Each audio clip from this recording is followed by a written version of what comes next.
Let's mic देश का मिजाज ईस्ट।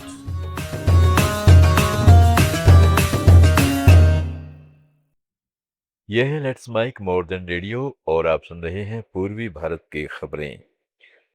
पश्चिम बंगाल में आज 152 सीटों पर पहले चरण के मतदान के दौरान व्यापक हिंसा हुई है। राज्य के विभिन्न हिस्सों में आगजनी, मारपीट और तोड़फोड़ के मामले सामने आए हैं। मुर्शिदाबाद में हुमायूं कबीर की कार पर लाठी और ईंटों से हमला किया गया।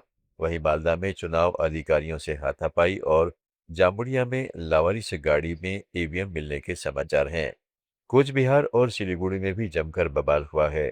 दक्षिणी दिनाजपुर के कुमारगंज विधानसभा क्षेत्र से भाजपा उम्मीदवार शिवेंदु पर भी कथित तौर पर टीएमसी समर्थकों ने लाठियां और घूंसों से हमला किया। आसनसोल में भी भीड़ ने भाजपा प्रत्याशी अग्निमित्रा पॉल की कार पर हमला किया, जिससे कार के कांच टूट गए।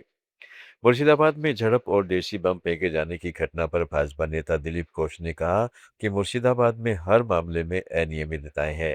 देश में जो कुछ भी होता है वही यहाँ भी होता है। जब सीएए पारित हुआ, तब वक्फ विधेयक पारित हुआ, तब हर जगह दंगे और अशांति फैली।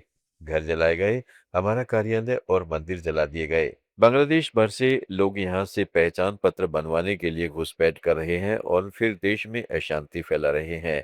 जब बदलाव आएगा तब सब कुछ बदल जाएगा। है। हर मामले में गड़बड़ होता है, देश में कुछ भी हो जाएगा वहां होता है। सीए पारित हुआ, वाकफ बिल पारित हुआ, तो सब जगह दंगा फसाद हुआ। घर बार जलाया गया, ट्रेन बस जलाया गया, हमारा ऑफिस मंदिर जलाया गया। तो वही होता है और पूरा बांग्लादेश से लोग घुस कर यहीं से आई कार्ड बना के पूरा देश में जाकर अशांत करते हैं। इस बीच कोलकाता हाईकोर्ट ने चुनाव आयोग के 800 लोगों को उपद्रवी मानने के आदेश पर रोक लगा दी है। अदालत ने कहा है कि इस तरह का सामूहिक आदेश नागरिकों के अधिकारों का उल्लंघन कर सकता है। कोर्ट ने 21 अप्रैल के इस आदेश पर 30 जून तक या अगली सुनवाई तक रोक लगाई है। पश्चिम बंगाल के नाडिया में जनसभा को संबोधित करते हुए प्रधानमंत्री नरेंद्र मोदी ने कहा, हमने अतीत में देखा है कि देश में जहां भी भारी मतदान हुआ है, भाजपा को शानदार जीत मिली है। 4 मई को बंगाल में भी भाजपा की जीत का जश्न मनाया जाएगा। मिठाई बांटी जाएंगी और झालमुरी भी दी जाएगी। पहले भी हमने देखा है, देश में जहां जहां भारी मतदान हुआ है, वहां बीजेपी को प्रचंड विजय मिली है, प्रचंड विजय मिली है। पिछले साल झारखंड के चाईबासा सदर अस्पताल में दूषित रक्त चढ़ाने के बाद एचआईवी से संक्रमित हुए 5 नाबालिग बच्चों ने मुआवजे के तौर पर 1 करोड़ रुपए प्रति बच्चा और आजीवन चिकित्सा देखभाल की मांग की है। वकील मोहम्मद शादाब अंसारी द्वारा दायर याचिका में कहा गया है कि सभी बच्चे थैलेसीमिया से पीड़ित हैं और अनुसूचित जनजाति और ओबीसी परिवारों से है, जो दिहाड़ी मजदूर पर निर्भर है। बता दें कि झारखंड हाईकोर्ट ने अस्पताल में इलाज करा रहे एक बच्चे के एचआईवी पॉजिटिव पाए जाने के बाद स्वतः संज्ञान लेते हुए तत्काल जांच का आदेश दिया था। बाद में एक चिकित्सा दल ने रक्त बैंक का निरीक्षण किया और उसी अस्पताल में खून चढ़ाए जाने के बाद 5 से 7 वर्ष की आयु के 4 और बच्चे एचआईवी पॉजिटिव पाए गए थे। एनसीपी नेता राम अवतार जग्गी हत्याकांड मामले में छत्तीसगढ़ के पूर्व मुख्यमंत्री अजीत जोगी के बेटे अमित जोगी को आज सुप्रीम कोर्ट से बड़ी राहत मिल गई।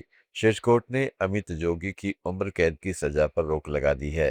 हाईकोर्ट के फैसले को चुनौती देते हुए अमित जोगी ने सुप्रीम कोर्ट का दरवाजा खटखटाया था।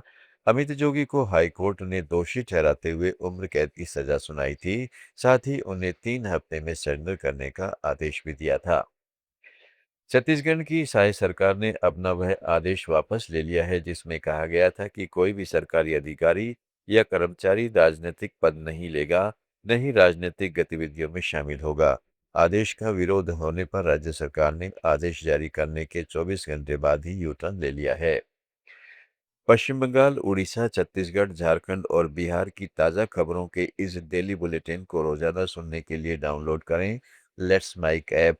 जुड़े रहिएगा लेट्स माइक के साथ। आप सुन रहे थे let's mike more than radio. Follow कीजिए हमें हमारे सोशल मीडिया प्लेटफॉर्म्स पर। आप सुन रहे थे let's mike more than radio. Follow कीजिए हमें हमारे सोशल मीडिया प्लेटफॉर्म्स पर।